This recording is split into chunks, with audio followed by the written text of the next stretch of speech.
All right, finally, the Gittens deal has been done.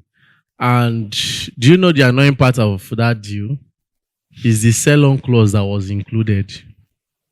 Very annoying. That sell-on clause, what did they ask sell-on clause for? Player will buy 57 million plus 3 million add-ons to make it almost 57 50 or 47.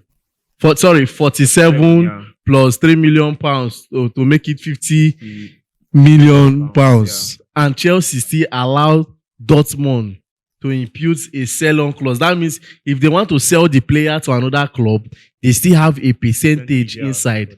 That's madness. That's madness. Very annoying. That is madness. It's not making sense. I don't know how Chelsea do their own business. When I don't buy player for 50 million pounds and I see they allow the club to add sell-on clause to the deal. Now same thing way you always talk now. You always make this statement that the Chelsea board, those men are mainly here for business. Now same applies to the Dortmund board. They are not ignorant of that. They are also there for business. So when you don't reach Chelsea time to sign players, now there will be say everybody they put their price at the peak. Exactly. It's crazy. But anyhow, let's watch how everything plays. Let's see what Gittens will bring to the table.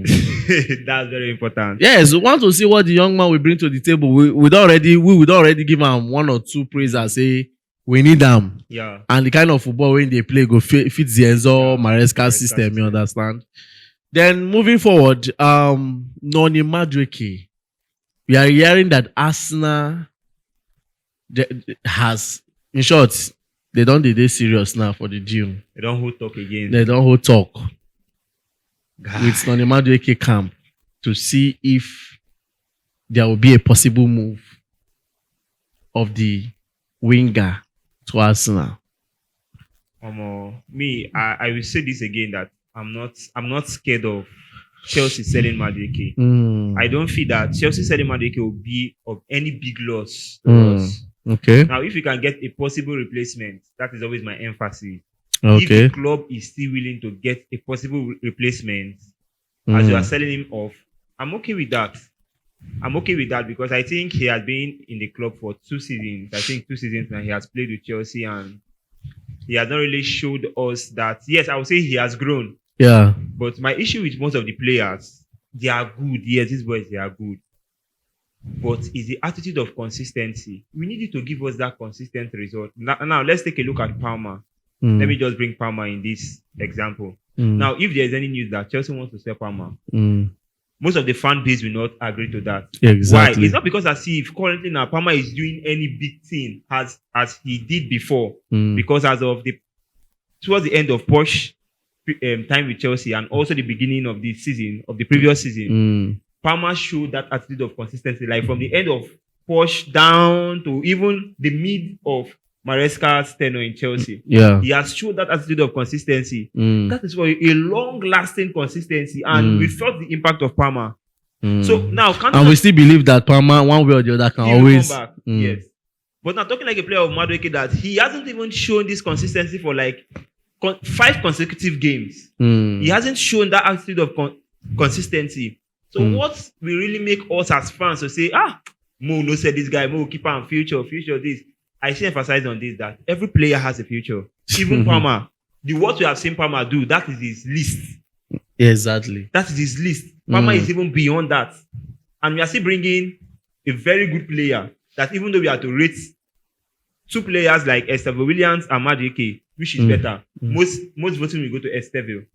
He's a better player than Palmer, but he has to work. He's a better player than Madueke, but he has to work on himself. Wait, Estevao being a better player than Madueke. How sure are you? I'm not saying, and I'm just saying if it's supposed to be a vote or a debate. Okay, you mean the fan base? Yes, the fan base pick. Debate. Yes, yeah, to be a better winger than even Madueke. And having Estevao there, still having Neto, and we've signed Gittens, and possibly we are still hoping to sign a forward. I think Chelsea is still willing to sign one more attacking player. And probably if they can give us kudos. Like somebody made a comment saying that Who told us that Kudus is a better player than Madueke? That we should check the stats. Say the football is not about the stats. Look at the club that Kudus is playing for. Kudus is playing for a club as West Ham, which, looking at the form of the team, we can rate Kudus to be the best player in that team as we are talking now. Now, if you want to bring a comparison between Madueke and Kudus, now I can also bring it down. I can also bring Bruno to this talk. Okay. Bruno Fernandes. Okay. Would you compare Bruno Fernandes aside from let me just put it direct. Bruno is much better than some of our players here in Chelsea. Which we agree to that. He's much better. But he plays in a team like Man U. And Man U ended up 16th. Did not do well last season. Does it mean that Bruno is not a good player? No. Can you tell me that Madueke is better than Bruno? You know that one thing with all this rating of players, wingers, especially attacking players, is two things rate them: assist and goals. Yes. That's the major thing that people normally see. People don't normally see the work they do on the pitch, apart from whether they assist or they score goals. So for the fact that Madueke has more goals than him, they'll definitely you see comments like that. You understand? But the truth about the matter is that if I'm to range the two of them, Kudus is far ahead of Madueke. What Kudus give to his team, I don't think Madueke can do that. If the Madueke they play for a club like West Ham, you know, go if you strive. You know, if you even score even they go strive, now just one match, one. But Kudus, that time where the club need them, he always deliver. They always deliver. But before we push forward again to other transfer talk, let's peep through the match between Al Hilal and Fluminense. You know, people are confusing the time range. Yeah. Chelsea is playing by 2 a.m. Saturday morning, Mr. 8 p.m. Please, the match is 2 a.m. And the Fluminense match is 8 p.m. today. Yeah. Don't confuse yourself, I beg. You want correct person, try to get your facts. It's on live score. It's on live score. You could just comment. Well, I'm not here to hit on anybody, but the Fluminense game, like I said, I'll pick Al Hilal. You pick Fluminense last. I will still stand with that. I think even in Maresca's press conference, he was being interrogated based on the Brazilian league. Now he made a statement that he has never underrated the Brazilian football before, knowing that the Brazilians are one of the best in the world when it comes to the football. They are one of the best in the world when it comes to the football. Yeah. And he's also saying that he's not giving the assurance that the game will be that easy because these Brazilian teams, they are very attacking minded. Yeah, exactly. They can give you the press. If you want them to possess you, they'll possess you. Why not? They'll possess you. In every angle you want them to face you, they'll face you. Sure. Go wise. But lad.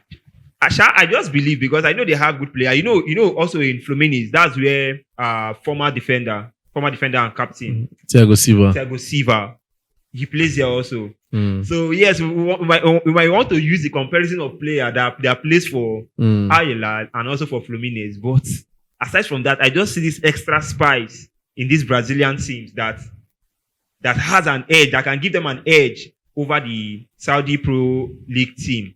But I'm not 100% confident on Fluminense, but I can give a 70% word assurance that Fluminense will kick out Al.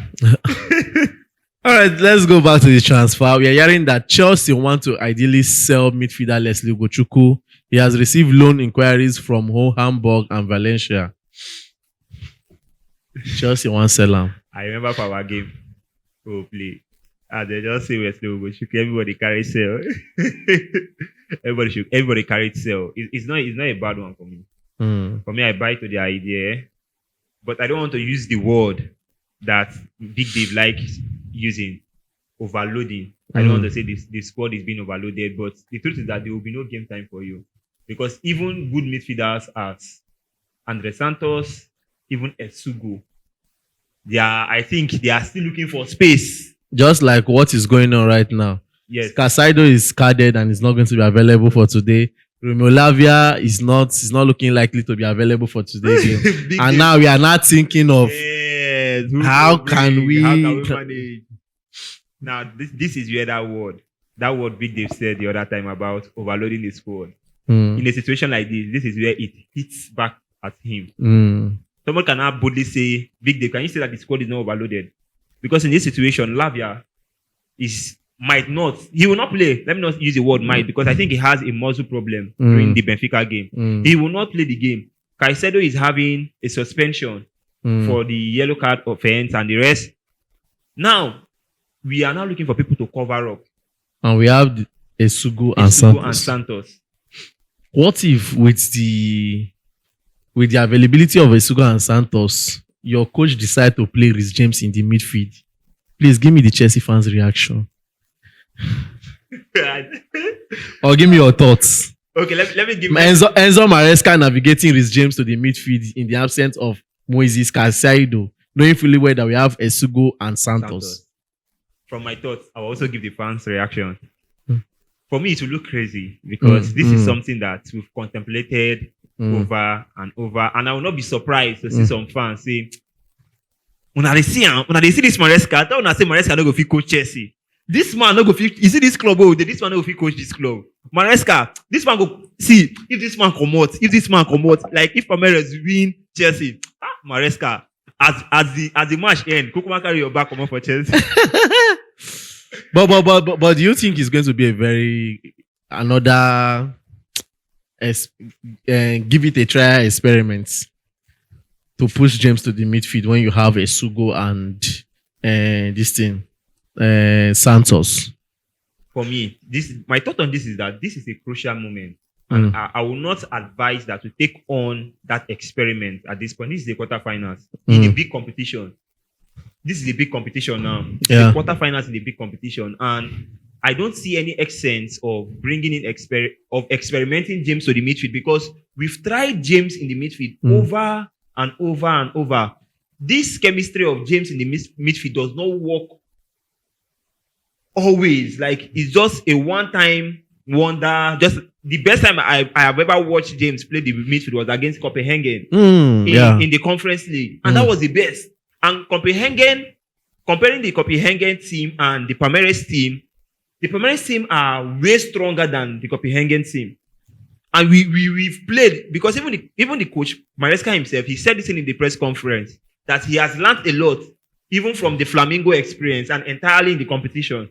So trying to experiment James in the midfield again will be a big slap, and I will not be surprised. I'll be in support of the fan base hitting hard on him for that, because at least we've seen Santos' good record as of the previous season in the League One, and we are expecting you to give this guy a trial.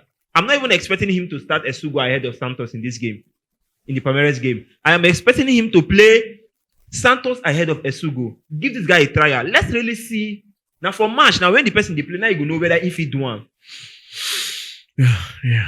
So please, our dear beloved Maresca, we love your pattern, we love your system, but I think this is a crucial moment. It will be too bad that the excuse of Chelsea being kicked out of the quarterfinals in the Club World Cup is because you played with James.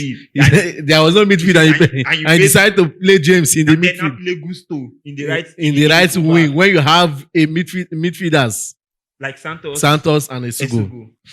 Wow, that was crazy. All right, I guess that will be all for now. Like we said, I was not really happy with the Gittens sell-on clause. After paying that amount of money, it was not making sense at all to me. Then Arsenal, let's see how far that Arsenal Madueke deal will turn out to. Leslie Ugochukwu, well, already we know to sell him. Sometimes I can't ask myself, what was the need of bringing somebody like that? And Ugochukwu say he's a future prospect. Like, mark this word, don't be surprised if they let go of Andre Santos.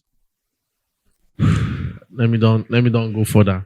Thank you very much. I remain your humble boy Peters. And I remain Gifto. Don't forget to like, share, and subscribe.